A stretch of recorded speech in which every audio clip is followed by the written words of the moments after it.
जलेची आहे मग पतंग कपली कपली। एक पतंग कटकर उनकी सभा में चला गया, पब्लिक ने चिल्लाना शुरू कर दी। उन्होंने पूछा पतंग कुणाची निशानी आहे का? तो लोगों ने कहा वो जलील जी। तो बोले जलील जी पतंग, बोले कापली, हमें कापली मतलब काट दिए हमने पतंग। एकनाथ राव, वो पतंग हमने काटे थे और तुम्हारे पास भेजे थे। क्यों भेजे थे? कि हम तो 15 तारीख के दिन पतंग उड़ाने वाले हैं, मकर संक्रांत तो 14 को आने वाली है, तुमको एक दिन पहले से ही हमारी पतंग हाथ में लेना पड़ रहा है। वो याद दिलाने के लिए खूप मोठा सण आहे, आपल्याला साजरा करायचा आहे। तो मैंने उनको कहा कि अब हमको देखना है कि तुम्हारा धर्म, तुम्हारा त्योहार तुम्हें ज्यादा अजीज है या ये राजनीति। अगर तुम्हारा त्योहार बड़ा है तो एकनाथ राव, अतुल सावे को भी बोल दो, भुमरे को भी बोल दो, जायसवाल को भी बोल दो और सिरसाट को भी बोल दो, मकर संक्रांत जोरदार तरीके से मनाना है, पतंग हमारा हाथ में लेकर। और अगर तुम नहीं मनाए तो इस देश की संस्कृति है हिंदू मुस्लिम भाई भाई, हम मनाएंगे तुम्हारा त्योहार, पतंग हम उड़ाएंगे 14 तारीख के दिन। 15 तारीख के दिन पतंग की निशानी के ऊपर मोहर लगाएंगे और 16 तारीख के दिन 14 को आसमान में, 15 को ईवीएम मशीन के ऊपर पतंग पतंग पतंग पतंग, और 16 तारीख के दिन सब खत्म खत्म खत्म खत्म। एक का हिसाब लेता हूं। पालक मंत्री संजय सिरसाट ने कल एक इंटरव्यू में कहा, ओसामा है क्या? उसने एक भाषण अपने इंटरव्यू में कहा, वो राम मंदिर का जो मामला हुआ था ना, वहां पर ये ओसामा इम्तियाज जलील को खत्म करने वाला था, मार डालने वाला था। बोले वो डर के मारे मंदिर में जाके छुप के बैठ गया था। पुलिस वाले जानते हैं सच्चाई क्या है करके।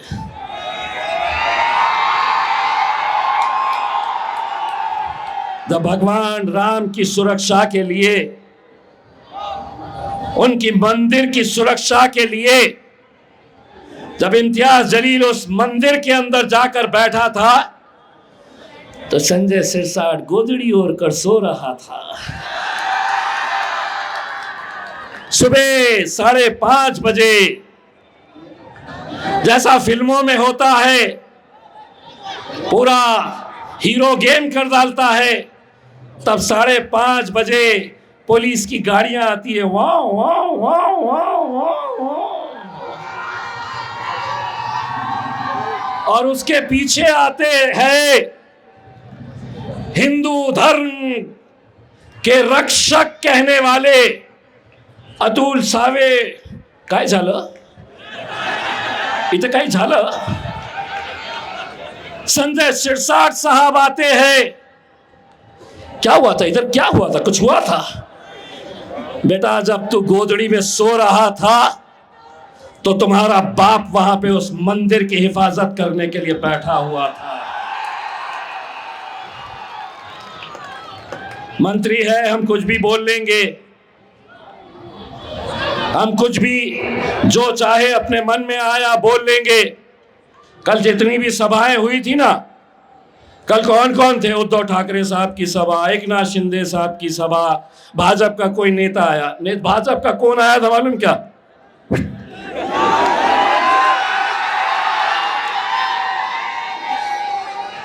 नाम बोलने की जरूरत है?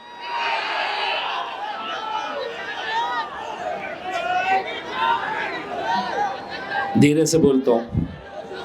असद भाई है, शेरवानी की जेब में डाल के कभी लेके चले गए होते कल का कल ही, तो कल ज्यादा फड़फड़ाया नहीं।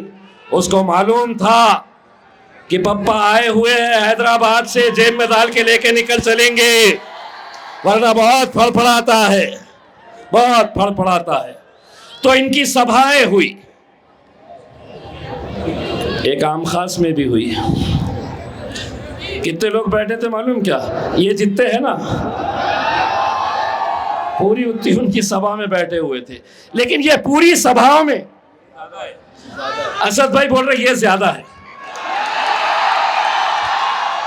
यकीन मानिए मैं अपनी गलती का एतराफ करता हूं, ये ज्यादा है। एक चीज थी, लेकिन एक बात आप अच्छी तरह समझ लो, जितनी भी सभाएं कल के दिन हुई, चाहे वो भाजपा की, एकनाथ शिंदे की, उद्धव ठाकरे की, अजीत दादा की, शरद पवार की, कांग्रेस की, महफिलें उनकी सज रही थी और चर्चा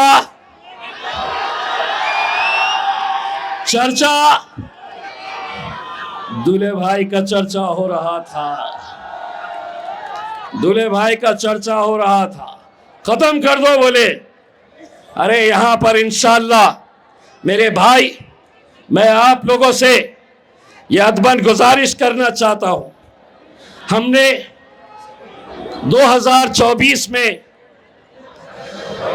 वो हमने नौजवानों को बिलक बिलक कर रोते हुए देखा। 23 नवंबर 2024 का वो दिन, जब पूरे शहर ने तैयारी कर ली थी कि हमें जश्न मनाना है, हम एक बार फिर सड़क पर आएंगे, रंग खेलेंगे, पटाखे फोड़ेंगे। लेकिन हमारे ही कुछ गद्दारों की वजह से हमें यह शिकस्त का सामना करना पड़ा। दोस्तों, तीसरी मर्तबा दुआ करिएगा कि अल्लाह हमें मौका दे 16 तारीख के दिन जश्न मनाने का। बहुत कोशिशें हो रही है, बहुत कोशिशें हो रही है। हद तो ये हो गई है कि 2 नंबर के धंधे करने वाले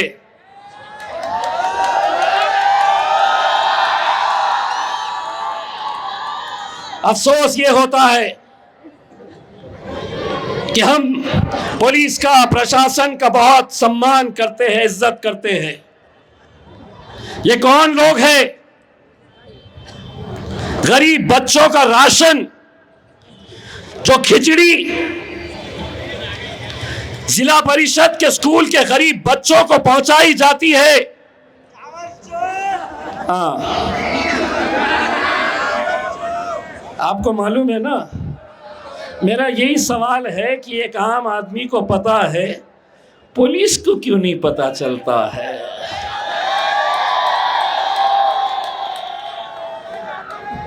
मुझे सिक्योरिटी दी गई, 10-10 पुलिस वाले मेरे साथ।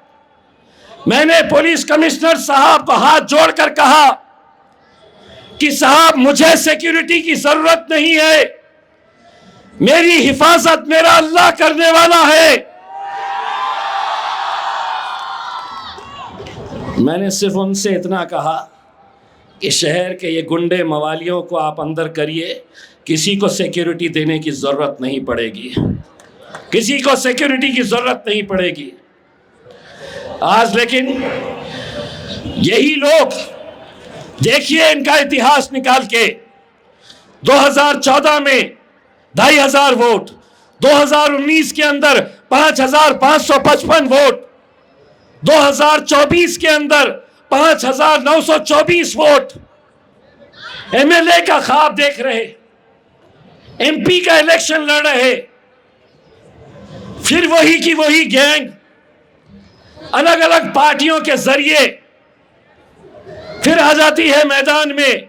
मकसद एक ही है, तुमको बांटा जाए, तुमको तकसीम किया जाए, ताकि तुम जब बटोगे तो कहीं ना कहीं किसी और का फायदा होगा।